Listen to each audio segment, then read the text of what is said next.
After being found in Curtis's house and denying having any kind of relationship with him, both Sophie and Curtis are brought to the police station for questioning. Sophie now sits in front of Detective Luca and Roshan and is being asked about her relationship with Curtis. She finally admits that she had an affair with him 6 months ago. Her reason for visiting Curtis was to know for sure whether he killed her husband. Sophie also reveals that she initiated the relationship with Curtis and ended it because he had started to fall in love with her. Before she leaves, Roshan tells her that if Curtis is really the culprit, she will have to testify about her relationship publicly.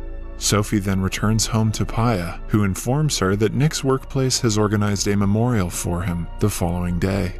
The next morning, everyone is in the living room when Ethan sees the video of Curtis being arrested. Sophie tries to stop them from watching it, but Paya insists they do. Ethan recognizes Curtis as his school teacher, but is confused why he would be arrested.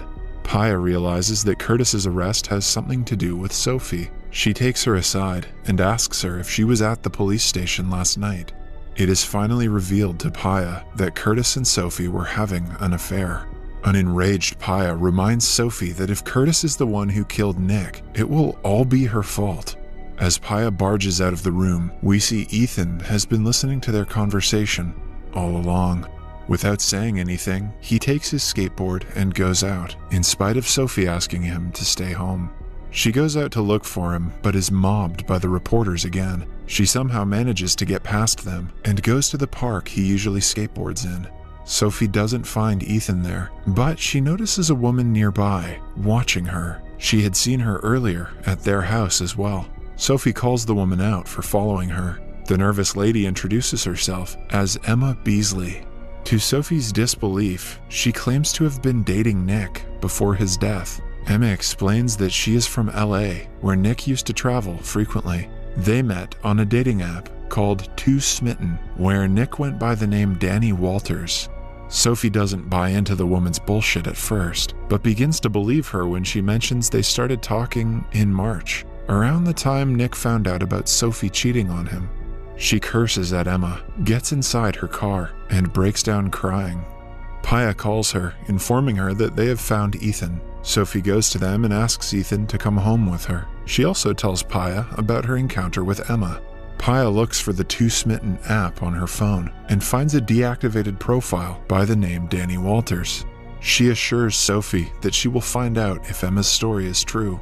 Then, Paya contacts her computer genius friend, Vince, and asks him to find out about Danny Walters. Later, the TV shows the news of Curtis being arrested. People start to conspire about Curtis's relationship with Sophie, and rumors about their affair start going around. Sophie asks her family to turn the TV off and leave for Nick's workplace for the memorial. There, Sophie is approached by one of Nick's students, Jenny, who vaguely tells her that Nick was close to a girl on the basketball team before Matt intervenes and takes Sophie away. The memorial starts, and Matt gives a speech. Sophie gets overwhelmed and walks out. On her way out, a woman insults her, resulting in Sophie throwing a glass of water in her face. She immediately regrets it and cries as the others escort her out. At night, Paya shows her the pictures from Danny's deactivated profile and confirms that it was, in fact, Nick's. He had been cheating on Sophie for 2 years. A heartbroken Sophie cries while holding her husband's picture. In the following scene, we are shown Emma and Nick together on a bed. Just a few days before his disappearance, she received flowers and balloons from Nick while at work. The day he disappeared, she found out while she was at the gym. Emma already knew Nick was married, but he had promised to divorce Sophie after Ethan graduated high school. Emma followed Nick's case closely and wanted to be around people he knew to grieve his death, so she flew to Oakland. Strangely though, she claimed to be Nick's fiancé to get a bereavement discount for the flight. That day, when she met Sophie, she had come to her home to tell her about the affair. While waiting outside Sophie's house, a reporter named Ben Park gives her his card, assuming she is a reporter as well. After her encounter with Sophie, Emma comes back to her hotel room and hallucinates that Nick is sitting beside her on the bed. Emma seems to be losing her mind over him. The next day, she meets Detective Roshan and tells him whatever she knows about Nick in hopes of helping the case. She then goes to Nick's work and happens to meet Matt. She tells him she is just one of Nick's friends. After that, Emma sneaks into Nick's office and is found by his coworker, Dawn. Dawn makes the woman leave, and at the same time, Paya arrives at the place. She meets Matt and asks him if he knew about Nick's affair, since he accompanied Nick on his LA trips several times. However, Matt seems to know nothing about the matter. Meanwhile, at home, Sophie is looking at casket options for Nick when she gets a message from an unknown number calling her names. Soon, she begins receiving several such messages. Someone had leaked her phone number and credit card details online. Then, Paya goes to meet Emma in her hotel room. Emma is surprised but happy to see Nick's sister. Paya asks her if whatever she is saying is true. Instead of answering, Emma says that Nick told her about his and Paya's relationship. She knows that they went through some stuff together as kids that brought them closer than ever. Hearing this, Paya believes that Emma was, in fact, in contact with Nick. She gives Emma her number for any emergencies and leaves. At night, when everyone is at home, Sophie's mother Ruby and Nick's mother Andrea get into an argument after Andrea insults Sophie for cheating. The situation in the family is grim. At the same time, Emma receives a call from a man who threatens her to go back to LA as soon as possible, leaving Nick's family behind. Emma freaks out after the call and drives away from the hotel in her car. She calls Paya in panic and leaves her a voicemail. Soon she realizes that she is being followed. The car swerves, crashing her car off the road. Later, Emma is in the hospital, talking to Roshan about the encounter. Roshan now believes that Nick's murder has something to do with Emma, and the person who called her was probably the perpetrator. Paya arrives at the hospital and listens to Emma's story. When Paya and Roshan are alone, Roshan informs her that they have found 3 other dating profiles that were all Nick's. The pattern shows that he created profiles on different sites and talked to a different girl on each of them. Eventually, after they broke up, he deleted the profiles. Paya lays all of this information on Emma, thinking she deserves to know it. She also reveals that one of the girls Nick talked to is named Mandy Harrison, an artist based in LA. When Emma returns to LA, she looks for Mandy's socials and asks her to meet. The two talk to each other and find out that Nick had said the exact same thing to both of them, but Mandy had looked through his lies and broken up with him, while Emma believed him. Mandy had also made a painting of Nick, which Emma buys from her. She feels betrayed by Nick and burns the painting in frustration. She also calls the reporter, Ben Park, and agrees to do an interview with him as Nick's girlfriend outside of marriage. In the interview, she suggests that Nick abused her emotionally, so the things written on the cards might just be true. If the interview is broadcasted, Nick's reputation will go downhill quickly. Ben is overjoyed to be able to land such an important interview. His boss asks him to find out about other women who were involved with Nick online. Later, Ben gets an idea to visit the Brewers' home to tell them about Emma's interview and manipulate Sophie into giving an interview in order to save Ben's reputation. He poses as a delivery man and enters the house while recording with his phone. Paya soon finds him and threatens to call the police. He tells them about Emma's interview and leaves his card on the floor for them to contact him. Later, Ben is at his home with his boyfriend, Cameron. He goes into several dating apps to look for more of Nick's profiles, if there are any. Cameron helps him search for the profiles. Meanwhile, Paya calls Roshan home and tells him about Emma's interview, only to be told that the police cannot do anything because Emma didn't break the law by talking to the reporters. In fact, since the perpetrator doesn't want Emma to come forward with her story, the interview might help them catch him in case he makes a wrong move.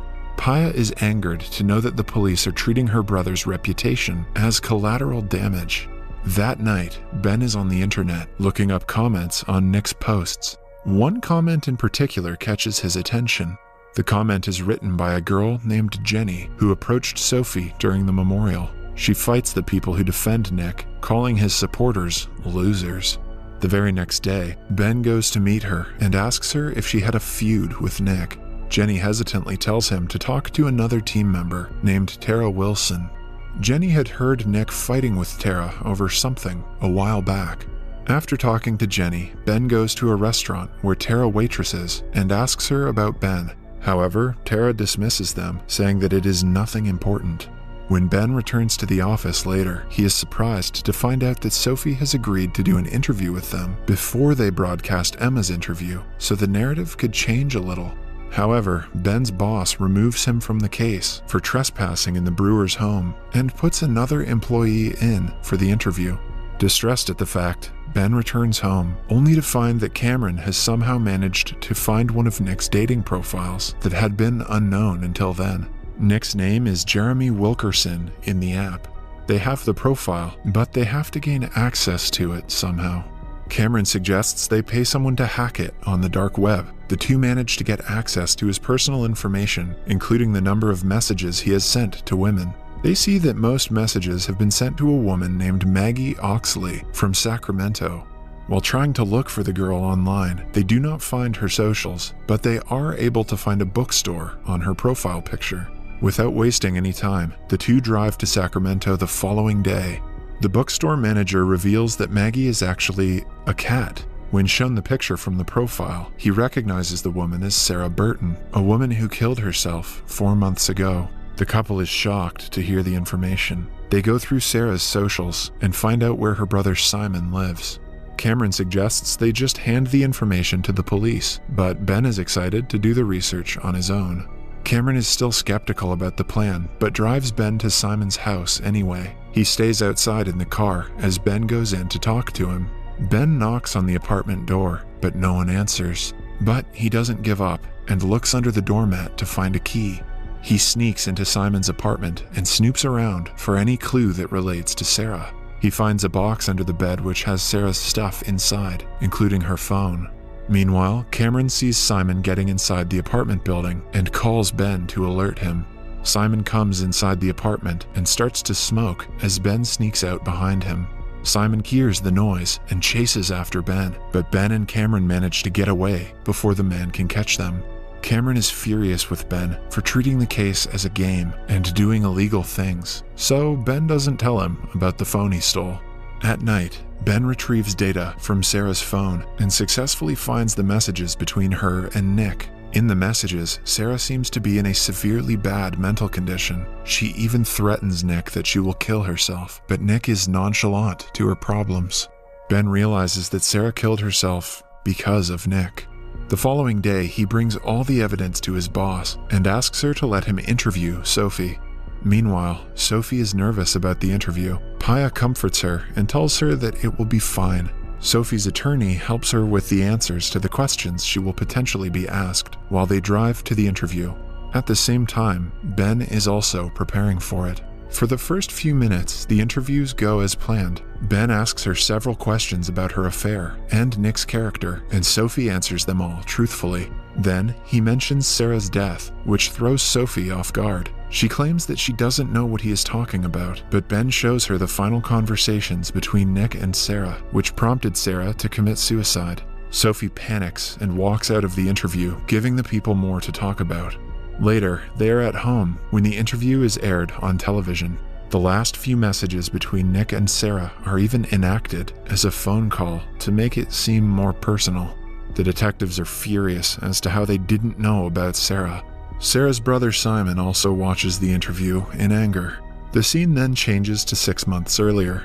Simon, who works for a tech company, sees his sister swooning over a man she is dating online. He asks her to be careful at first, but then approves of their relationship after seeing how happy the guy makes her. She had been suicidal for a very long time, but after talking to Jeremy, she has started doing the things she enjoys again. However, when Simon visits her some weeks later, she is in the worst mental condition she has ever been in.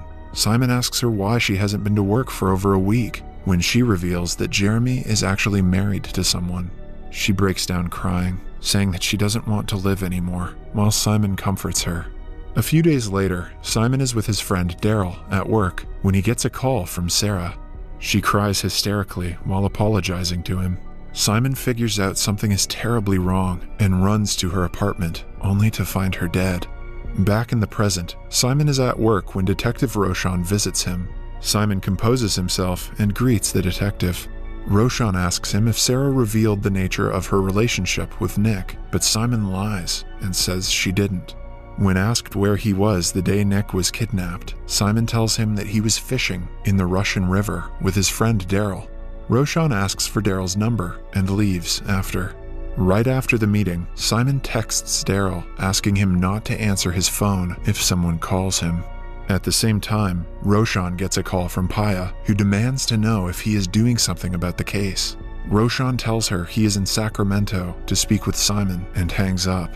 After the call, Paya notices Nick's pictures from around the house inside a box. She goes to the room where everyone is enjoying a family dinner and asks who took the pictures off the wall.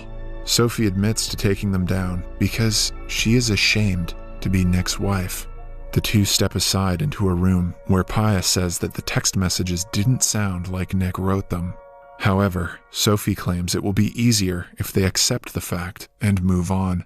Paya takes the last picture off the wall and goes to her house. Meanwhile, back in Sacramento, Simon calls Daryl to his apartment and teaches him what he should say while being interrogated. Daryl freaks out and talks about turning Simon in.